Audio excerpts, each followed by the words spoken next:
अच्छा साथियों, आज श्यामा फिल्म म्यूजिक के स्टूडियो में बड़े भाई हाकिम जी की देखरेख में आप लोगन के बीच में एक वीर रस के गीत छोड़त है बिरहा। आप लोगन के पसंद आई और जब पसंद आई तो आप लोग श्यामा फिल्म म्यूजिक पे आप लोग सब्सक्राइब करेंगे। 4 लाइन भूमिका के अंदर कवि के लेख बा के खूनी शासन में खूनी बगावत रही, जकड़ी जंजीर में माँ आजादी रही।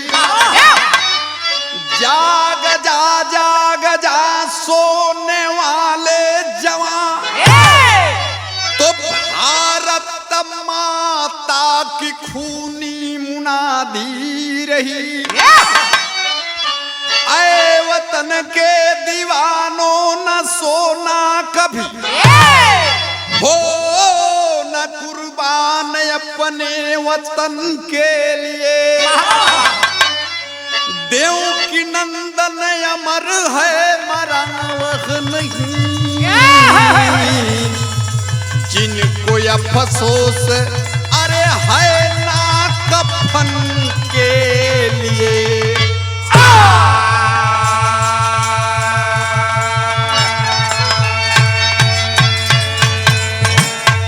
साथियों, गौर करने की बात है कि जिस समय हमारी भारत माँ अंग्रेजों के गुलामी में जकड़ी करा कर रही थी, हम उस समय इनकलाब जिंदाबाद का नारा नहीं लगा पा रहे थे।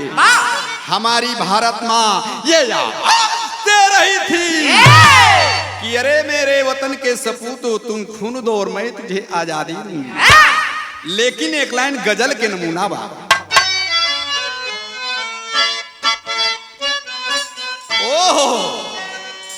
बहुत अच्छे, बहुत अच्छे।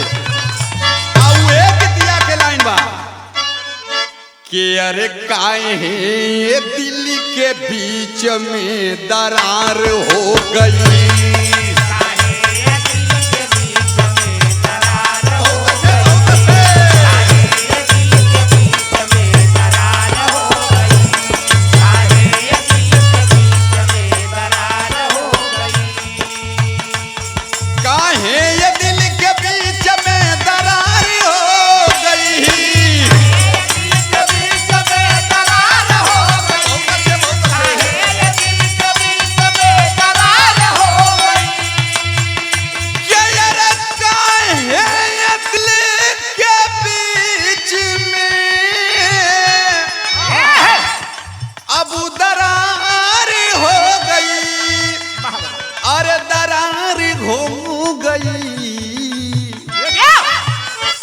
बतलाइए क्या भूल सरकार हो गई, बतलाइए क्या भूल।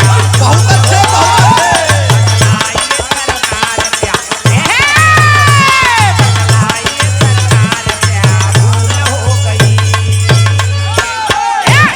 लेकिन है गाना के भाव बा वो गोरन के तरफ इशारा बा। जब से ये गोरख देश की मलिकार हो गई, जब से ये गोरख देश की मलिकार हो गई, जब से ये गोरख देश की मलिकार हो गई, जब से ये गोरख देश की मलिकार हो गई, जब से ये गोरख देश की मलिकार हो गई, जब से ये गोरख देश की मलिकार हो गई। अरे जब से गोरख देश की अब मलिकार हो गई, मलिकार हो गई। क्रांति की भड़की आग तो बीमार हो गई, क्रांति की भड़की आग तो बीमार है।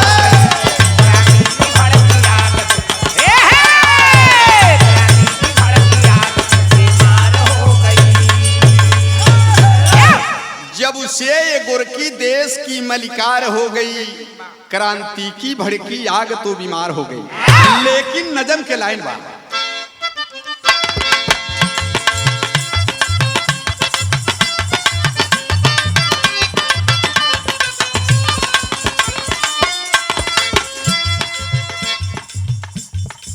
खूनी जमान का इतिहास खून गाता हूँ, खूनी जमान का इतिहास खून गाता हूँ, 1919 का दास्तां बताता हूँ।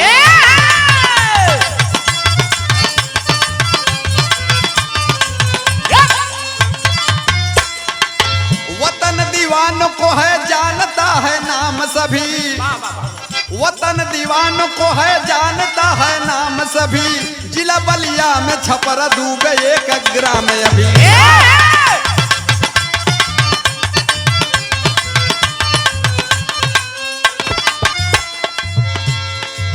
बड़ी खुशहाली था जब पीड़िया का त्योहार रहा, बड़ी खुशहाली था जब पीड़िया का त्योहार रहा, लालटू कैनरी गवर्नर खूंखार रहा।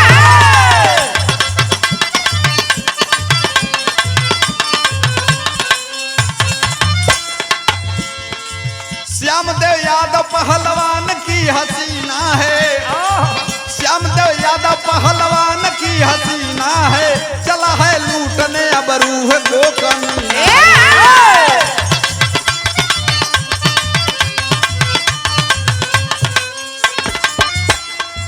कही है मालती गर हाथ तू लगाएगा, कही है मालती गर हाथ तू लगाएगा, कसम खुदा की है न जिंदा बच के जाएगा।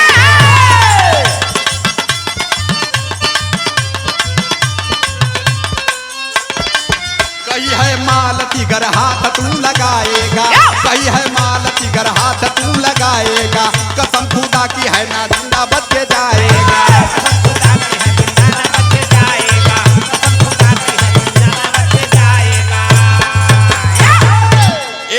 पहले बतिया समझला ताकि गीत समझ ले मसानी हुई। जिला बलिया में छपरा दूबे गांव के कुछ औरत लोग पिड़िया माई के त्योहार भूखल हली।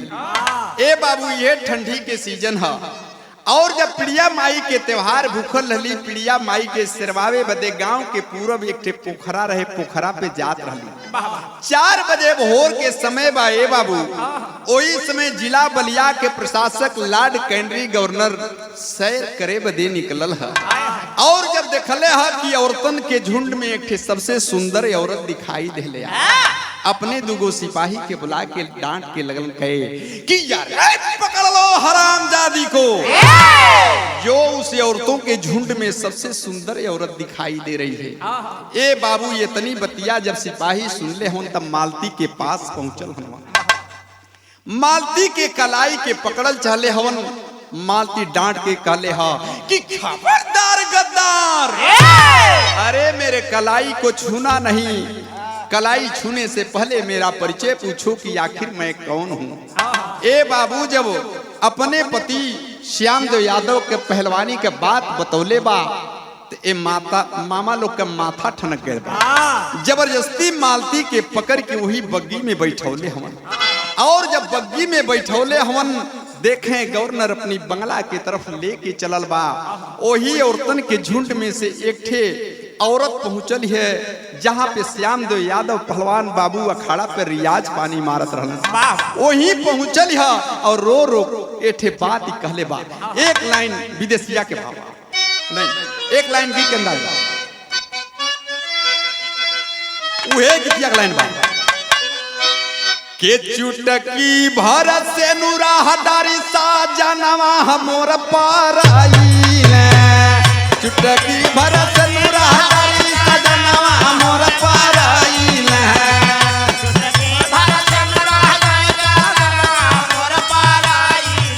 सपनवा हो भइले ना, अब सपनवा हो भइले ना, हमारी नई हारे के लोगवा सपनवा हो भइले ना।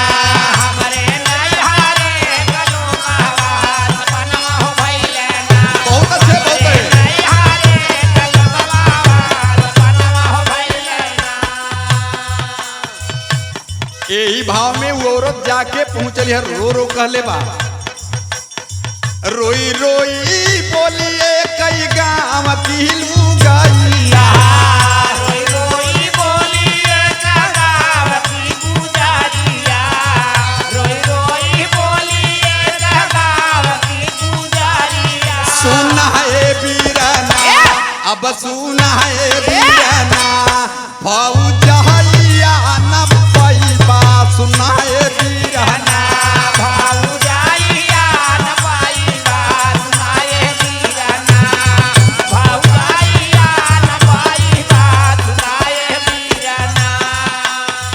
कहले सने सावाया खड़ावे पे जाई के, कहले साले सवाय खड़ावे पे जाई के, कहले साले सवाय खड़ावे पे जाई के।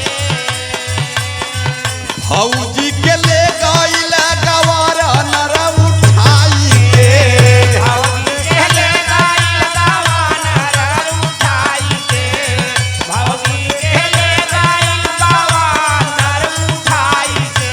धीर कहो बाते ना, अब धीर कहो बाते ना, बीरना तोहरी बीरताइया, धीर कहो बाते ना, बीरना तोहरे बीरताइया, धीर कहो बाते ना, बीरना तोहरी बीरताइया, धीर कहो बाते ना। जाके पहुंचली है, कहले है कि अरे भैया यहाँ तू पहलवानी करत हुआ और ओहर गवर्नर भाभी के लेके अपनी खेमा की तरफ गई है। बाप रे बाप, जब इतनी बतिया श्याम देव यादव पहलवान सुन ले हो ने बाबू, लंगोटा कच्छी चढ़ौल ही रहलन, तुरंत एठे तहमद लपेटलन, सीधे घरे पहुंचलन। और जब घरे पहुंचलन तो देखें वो समय में केहू कोनो प्रकार के हथियार ना रख पावत रहल, अगर जे बड़ा चौकीदार रहत रहल तो एठे बांसे का लाठी रखत रहल। ओही तरह से श्याम देव यादव पहलवान एठे बांसे का लाठी रखले रहलन। उ ए लठिया कन्हवा पथई के सीधे गवर्नर के बंगला पे पहुंचलन। और जब गवर्नर के बंगला पे पहुंचलन बाबूजी, तो चार लाइन ऊंची ऊंची आवाज में दूठो बात निकालन। कहलन का कि अरे उबल पड़ा नौजवान बघेला, अरे उबल पड़ा नौजवान बघेला, तो धिक्कारा नौजवानी को, जब तक दम में दम है साला लूटेगा कैसे पानी को। तो जाके गवर्नर के खेमा में, अरे जाके गवर्नर के खेमा में लगा भांजने लाठी को, और निकलो निकलो बाहर साले, याद करो इस माटी को। अरे साले कान खोल करके सुन ले, अगर मेरी औरत मालती को वापस नहीं करता है तो इस लाठी से मार मार तेरी धज्जियां उड़ा देंगे। ए बाबू, जब इतनी बतिया गवर्नर सुन ले बा, दूगो सिपाही के आदेश दे हा कि पकड़ लो हरामजादे को, बहुत फड़फड़ा रहा है। दूगो सिपाही पहुंचलन श्याम देव यादव के पकड़े बदे, और जब खींच के लाठी मरलन, दोनों जनी मम्मा लोग दांत यार दे। गवर्नर लगा सोचने, वाह ये तो बहुत ही पहलवान है, और फोर्स बढ़ाई देले है, अंग्रेजी फोर्स। बाबूजी श्याम देव यादव पहलवान के गतरे गतरे लोग पकड़ ले हवन, ले आके एक हाथ एक खंभा में बदले हवन, दूसर का हाथ एक खंभा में। लेकिन गवर्नर अपनी बंगला के अंदर पहुंचल बा, और जब बंगला से बाहर निकल बा तो कवि के एक लाइन गीत के अंदाज दे।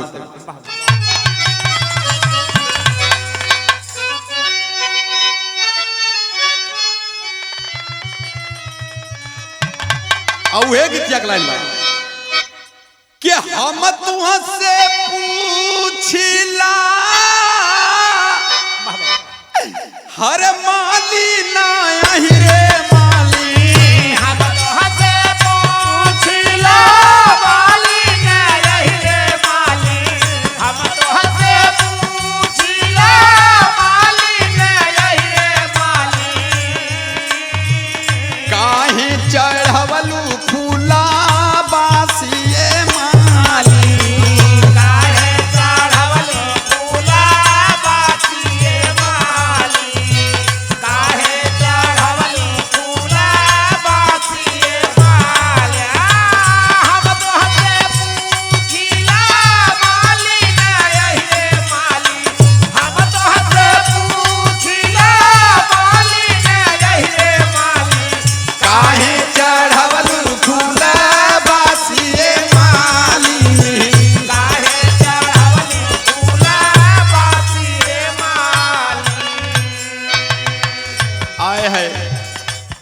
साथियों इसी भाव में अंग्रेज जब अपनी बंगला से निकलता है साथियों, हाथ में थे हथियार बा, हथियार का परिचय बा लेके काटहरिया के निकल बहारा हो, लेके काटहरिया के निकल बहारा हो, लेके काटहरिया के निकल बहारा हो।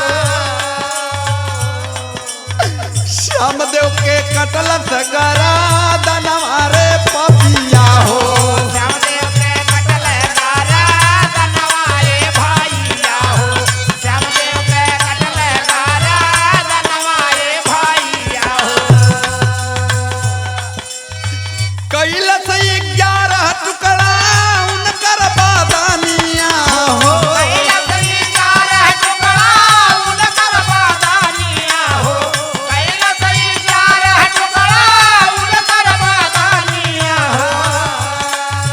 बोडवा पे लिखवले कहानिया ए पपिया हो, बोडवा पे लिखवले कहानिया ए पापिया हो, बोडवा पे लिखवले कहानिया ए पापिया हो। आए है देखें साथियों, गवर्नर जब बंगला से निकलता है श्यामदेव यादव पहलवान का 11 टुकड़ा कर देता है। इतना ही नहीं किया साथियों, काले बोर्ड पर लिखवा करके मेन चौराहे पर टंगवा देता है और ऐलान किया क्या, बदला जेल है आई यही तारा हमारा ल जाई, बदला चले आई यही तारा मारल जाई, बदला चले आई यही तारा मारल जाई। मलती के लूटे चलला पनी आए पपिया हो, मलती के लूटे चलला बनिया रे बाबूया हो, मलती के लूटे चलला बनिया रे बाबूया, मलती के लूटे चलला बनिया रे बाबूया, बहुत अच्छे मलती के लूटे चलला बनिया रे बाबूया हो, मलती के लूटे चलला बनिया रे बाबूया हो, मलती के लूटे चलला बनिया रे बाबूया हो। साथियों जब श्यामदेव यादव पहलवान का 11 टुकड़ा कर करके पापी मालती की तरफ बढ़ता है तो मालती को आभास हो जाता है कि अब मेरे साथ घटना घटने वाला क्या है। मालती अपने आबरू के भीख गिड़गिड़ा के मांगत है, हाथ जोड़ के विनती करत है, विदेशिया के भाव देखो,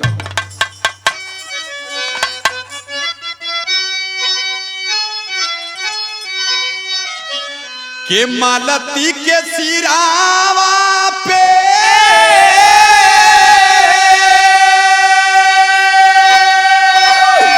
हार गिरली बजारावा हो, हया बरोई रोई धरली चरनिया गौरी नरी,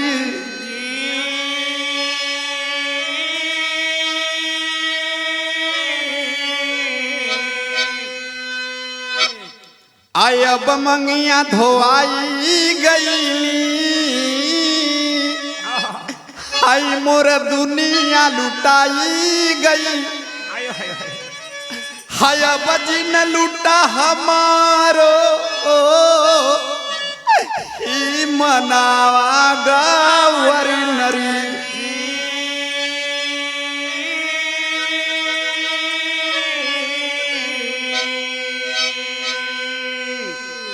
हाथ जोड़ करके अपने आबरू के भीख मालती मांगत है कि गवर्नर बाबू, अरे हमारी सामने हमारी पति के 11 टुकड़ा भइल, मुंह से यहाँ तक ना निकलल बाबू,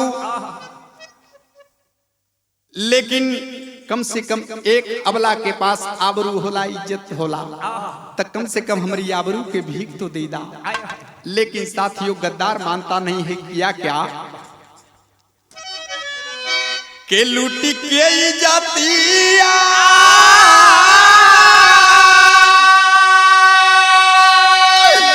हर गवाए हो आया बदी हाले भगाई साया तनावाए बाबू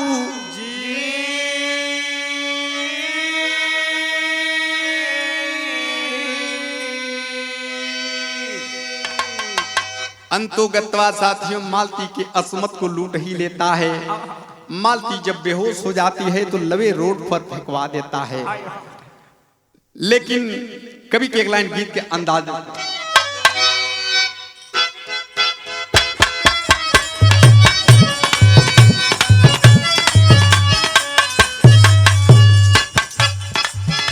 वह गीतिया के लाइन बा कौनो लड़का कौनो लड़की से कहत बा के चुम्मा चुम्मा देदा ओ चुम्मा चुम्मा देदा चुम्मा हो गुजहरिया चुम्मा देदा चुम्मा हो गुजहरिया चुम्मा चुम्मा देदा चुम्मा हो गुजहरिया जान मारे तोरे आँखी के कजहरिया जान मारे तोरे आँखी के कजहरिया चुम्मा चुम्मा देदा ओ चुम्मा चुम्मा देदा चुम्मा हो गुजहरिया चुम्मा देदा चुम्मा हो गुजहरिया चुम्मा चुम्मा देदा चुम्मा हो गुजहरिया। लेकिन गाना पर गौर करें साथियों ए पापी मालती के लूटल ईमाना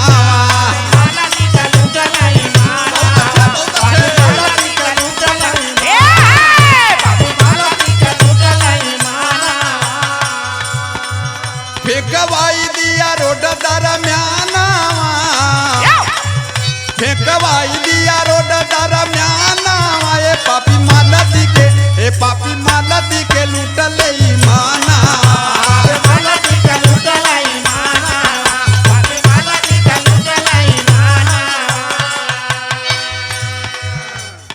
कुछ दिन बाद पैदा भइले ललना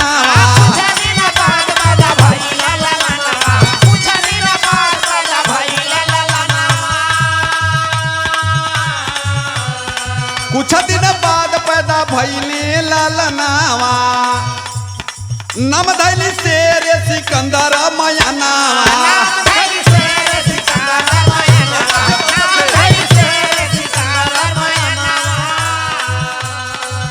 दिन दिन बढ़े दुई जी के चाहनावा दिन दिन बढ़े दुई जी के चाहनावा ये पापी मालती के लूटले ईमाना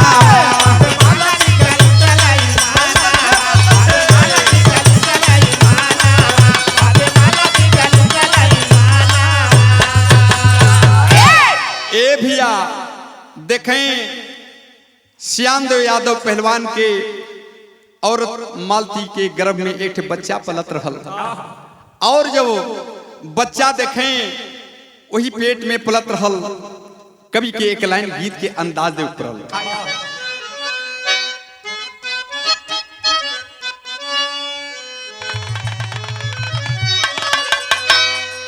जब वो लड़का देखें पैदा भइल बा त माई बड़ा प्रेम से वो लड़का का नाम शेरे सिकंदर रखले बा।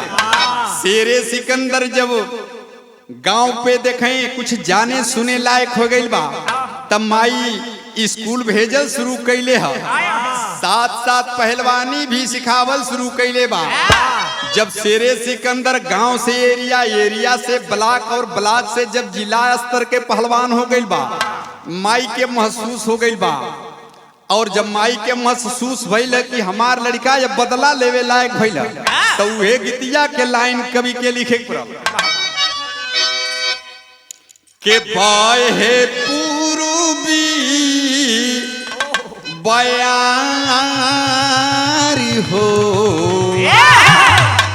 अब बहे पूर्वी बयारी हो उड़े लया चरा हो उड़े लया चरा पूरबी बयार हो उड़े लया चरा हो उड़े लया चरा पूरबी बयार हो उड़े लया चरा हो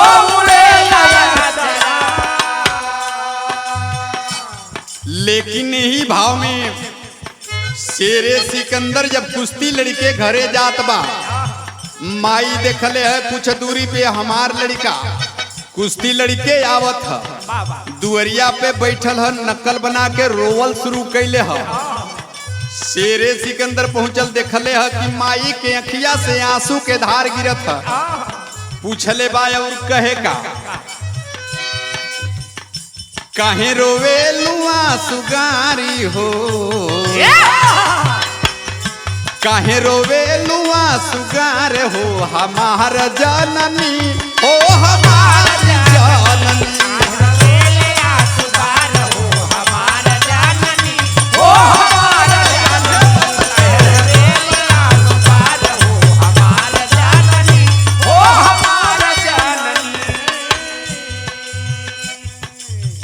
कहेला जवान माई बतलावा कराना,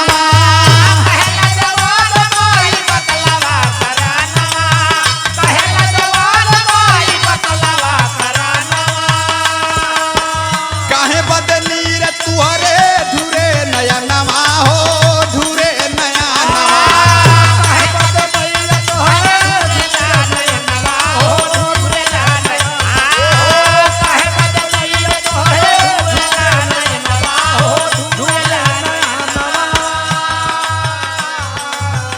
आखिर बाई बतावा तोहरी आँखी से आंसू के धार काहे बदे गिरत, तोहरी ऊपर केहू अंगुली उठवले है, तोहरी आबरू के ऊपर केहू आँच डलले है, ओकर सर कलम कह दे। धूमिल मानवा तुहारी हो, के धूमिल मानवा तुहार हो, हमार जननी हो हमार जननी।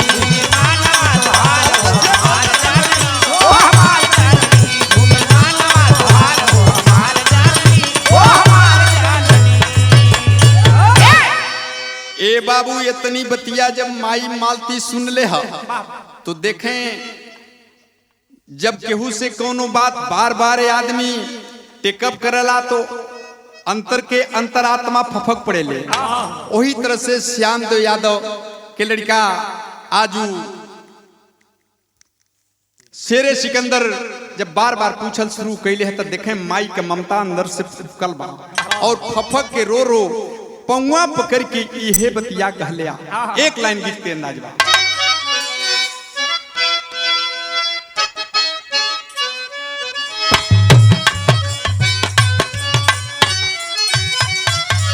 आउ ए गीतिया के लाइन बा कि ए बीड़ा कहाँ सी बता दा के तनी दूर पैरन में छाला परी रे गए।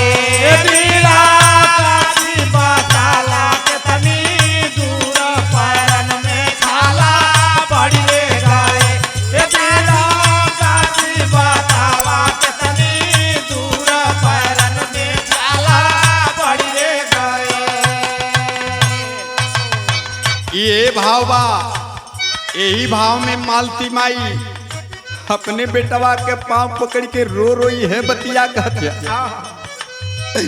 हे बेटा विधवा बनवले उना दान हवा से प्रसाद किया।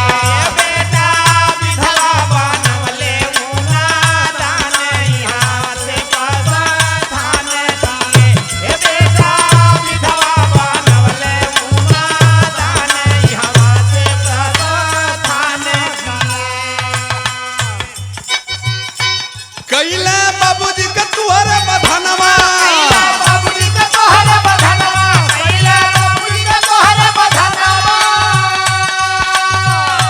लुटला माई का तुहरे मनवा,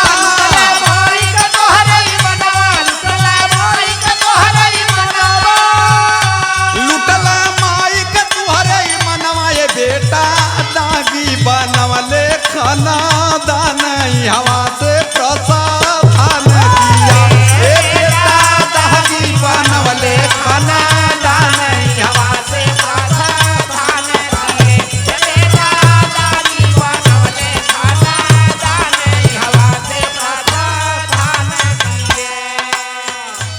मालती बतोले बाकी ये बेटा तोरी बेटा तोरी बाबूजी अपनी मौत से ना मरलन बेटा, तोहरी बाबूजी मारल गईलन बेटा। आखिर माई बतावा हमारी बाबू के मरलस के। हे बेटा इतने बतिया ना, तोहरी माई मालती के आबरू भी लूट ले। इतनी बतिया जब शेरे सिकंदर सुनले बात पूछले कि ये माई आखिर बतावा ये समय है कहाँ। पेपर का कटिंग मालती एक ठो गवर्नर के रखले रहल, उहे फोटुआ ले आके पेपरवा देहले बा। आज जब शेरे सिकंदर फोटुआ के देखले बा ए बाबू आग बबूला भैल बा। कभी के टेरी के भाव लिखे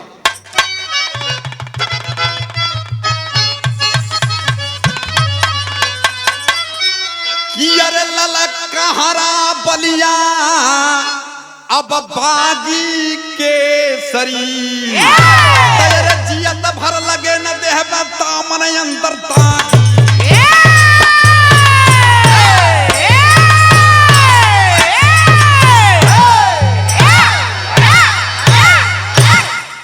जियत भर लगे न देवे दामन अंदर दागी बलिया का बाल ललकारा बलिया बागी के शरीर। लेकिन देखें अब थोड़ा सा माई मालती चोट मरले है। जैसे कहल जाला कि आगी में थोड़ा सा घी डाल दिया जाए आगी तेज हो जाला, तो वही तरह से शेरे सिकंदर पे माई मालती थोड़ा सा चोट मरले बा। दो लाइन कोटेशन का भाव बा कि बहुत प्यार से पाली हूँ, अरे बहुत प्यार से पाली हूँ तो बेटा मेरी इच्छा है, जलती है प्रतिशोध की ज्वाला पुरा दे मेरी इच्छा है। तो पिया दूध कर ग्वालिन का, अरे पिया दूध कर ग्वालिन का, ग्वाला का खून जवानी में तो चुका दे बेटा बाप का बदला आग लगा दे पानी में। इतनी बतिया जब शेरे सिकंदर सुनले बात तो कहले है कि माई तुहार कसम है बलिया भूमि की कसम है कि किया लाश का गर 11 टुकड़ा, अरे किया लाश का गर 11 टुकड़ा तो 111 बनाऊंगा और मार मार कर गोली से अब लंदन उसे पठाऊंगा। शेरे सिकंदर कसम खेले है, पता लगावल शुरू केले है। पूछलस कि माई ये समय है कहाँ। मालती बतौले बाकी ये बेटा ये समय बलिया से ट्रांसफर करा के कलकत्ता गई बा। देखें शेरे सिकंदर पता लगावत पहुंचल बा। कवि के पहपट के भाव दे ऊपर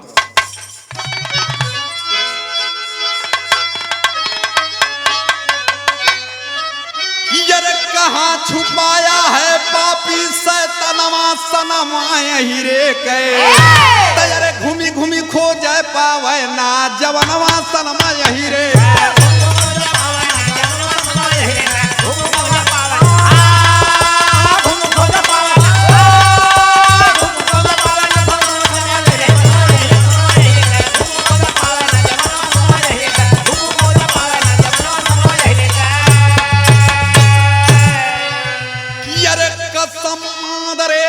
का खाया अब बांध के सरिया बाना हो, बचा नहीं सकता है उसको अरे आज कोई मर्दाना हो। अरे यान के ऊपर हो जाए बलिदानवा सनमा यही रे के तेरे पकड़ के मामा के काटब गर्दन।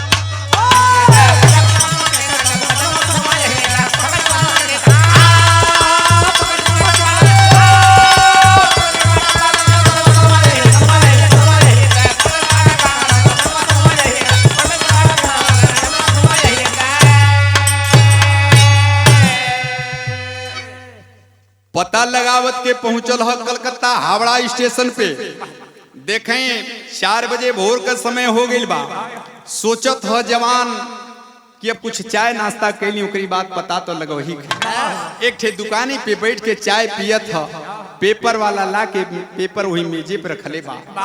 उठाई के जब पेपर देखले है शेरे सिकंदर तो ऊपर मोटी हेडिंग से यह बतिया लिखल हल कि लॉर्ड कैंडी गवर्नर का तबादला कलकत्ता से बॉम्बे के लिए। फेंक देता है चाय साथियों। वही स्टेशनमा पर टहरल शुरू कैले बा और देखत है कि एक तरफ लॉर्ड कैंडी गवर्नर 4 सिपाहियन के साथ में झूमत के आवत रहल। अरे संभाल यार रिवाल्वर, काहे बदे कि श्यामदेव यादव पहलवान से कुछ क्रांतिकारी गोल से मुलाकात रहल। ए बदे ठे रिवाल्वर छिपाई के रखले रहलन। उहे रिवाल्वरवा मालती माई शेरे सिकंदर के देहले रहल। और जब देखले है कि मम्मा झूमत के आवत हमन, उहे रिवाल्वर निकाल के और सीधे सोचले कि मार दी, लेकिन लगल सोचे मार तो देत है माई के वचन पूरा ना हुई। रिवाल्वर छुपाई लेले है और जाके वही बोगी में पहुंचल बा जवनी बोगी से ही मम्मा जाए के रहलन। सीटी के नीचे जाके छिप गल आल्हा के पर।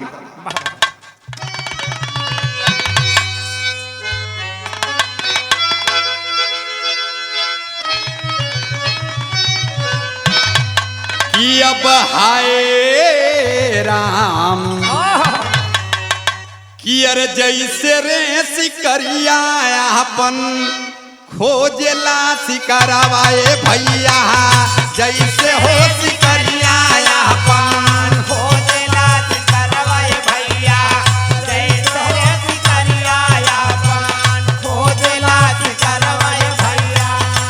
मछरी के टोह मीची लोरिया मेरा राया, मछरी के टोह मीची लोरिया मेरा राया, मछरी के टोह मीची लोरिया मेरा राया।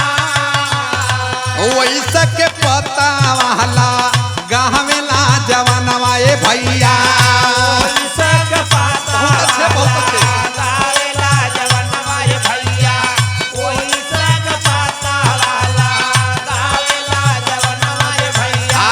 पतवा लगाल कला कत्ता गईले बाया, पतवा लगाल कला कत्ता गइल बा, पातवा लगावत काला कत्ता गइल बा।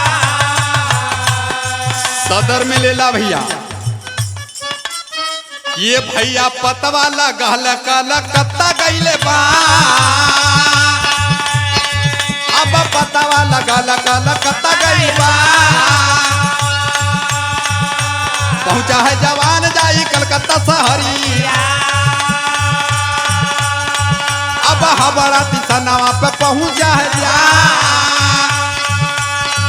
भैया, हमारा तिसनावा पे पहुंचा है जा।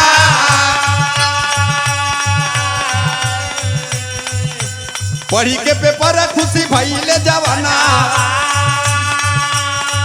भैया, पढ़ी के पेपर खुशी भइले जवाना। अब घूमत वाले फार्म पे कमीना माऊबा भैया, घूमत वाले फार्म पे कमीना माऊबा। अरे घुस गया जवान जाके सिटिया के नीचा भैया, घुस गया जवान जाके सिटिया के नीचा। अब खुल गई गाड़ी पहुंची मुगल सरा भैया, खुल गई गाड़ी पहुंची मुगल सरा। मुगल सराय से जब गाड़ी खुले लगा भैया, मुगल सराय से जब गाड़ी खुले लगल,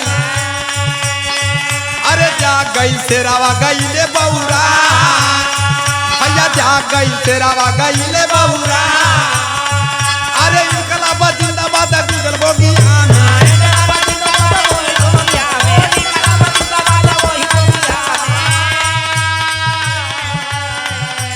ए भैया जब कलकत्ता से गाड़ी खुलल बा मुगल सराय से कुछ दूरी पे पहुंचल है। जवान सोचत था कि यही अब शिकार कई देव चाहिए। यो टोह में रहे एहर देखें दूगो सैडो लोग रहलन, एक जनी ओहर अपन भौंगात रहलन, एक जनी हर ई मम्मा ते अपन दांत चियार के सूत गेल हम। ओही बोगिया सिटिया के नीचवा से निकलल बा इनकलाब जिंदाबाद, इनकलाब जिंदाबाद, भारत माता की, भारत माता की इनकलाब जिंदाबाद, भारत माँ की जय आवाज लगौले हा। और तड़ाक तड़ाक दुई गोली दोनों बॉडीगार्ड लोग के मरले है। दोनों जनी मम्मा लोग वही दांत चियार धलन बैठल हो, इनकी सीना पर रिवाल्वर कनपटी सटौले है।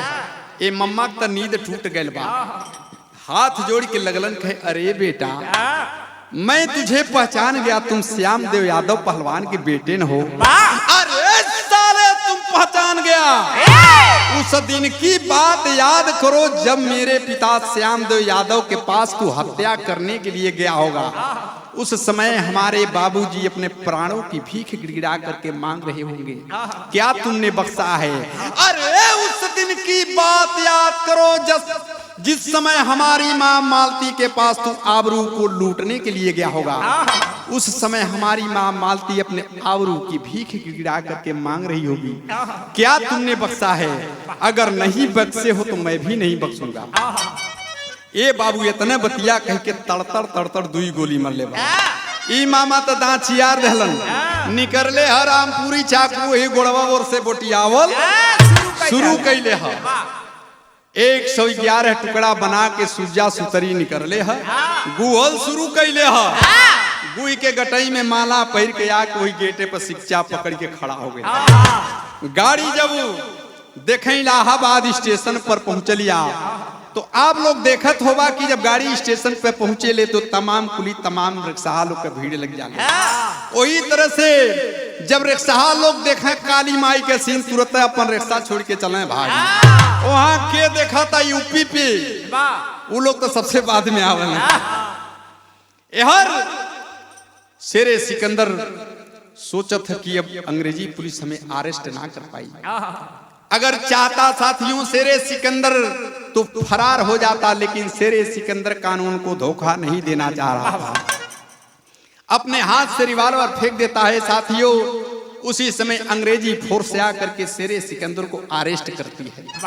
आए दिन मुकदमा चला, मुकदमा के दौरान शेरे सिकंदर की फांसी की सजा उस नैनी जेल में सुनाई गई।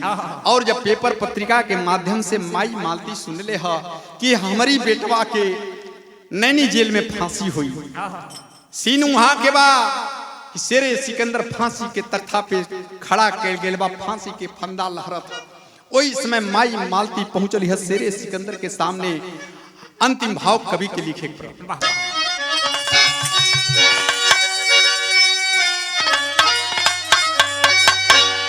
कि अरे सिनवा फुला के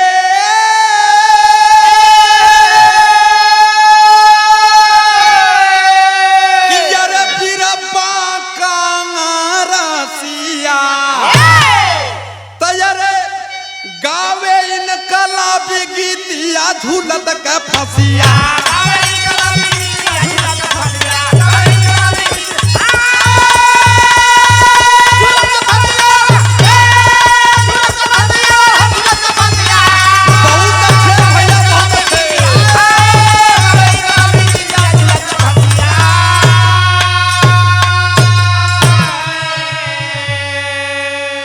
के पवली खबरी जब मालती मतारी, अरे बेटवा से मिले गई जेल के मझारी।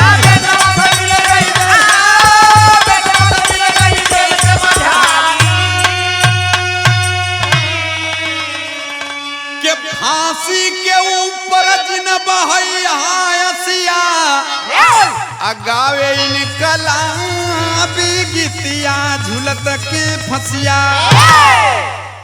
शेरे सिकंदर फांसी के तख्ता पे खड़ा गैल है।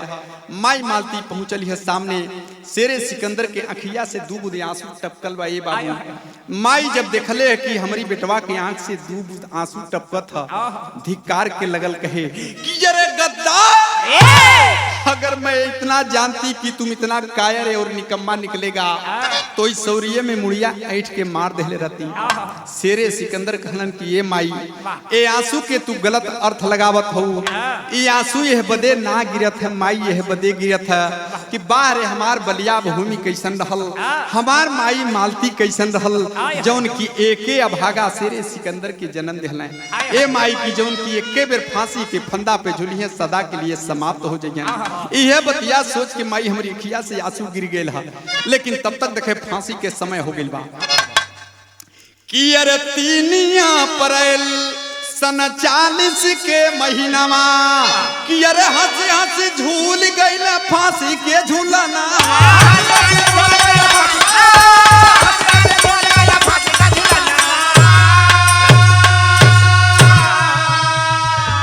कि अरे वही दिन गम के बजला बसिया त गावे इन कला दी गीतिया झूलत के फसिया।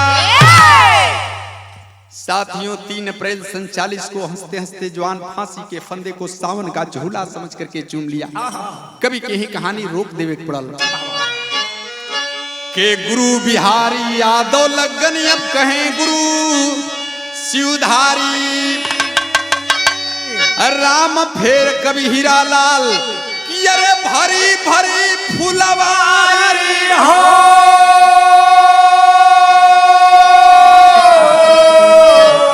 अब ललकारा बलिया बागी केसरी सुरेंद्र हीरा लाल के रक्षक दिन दया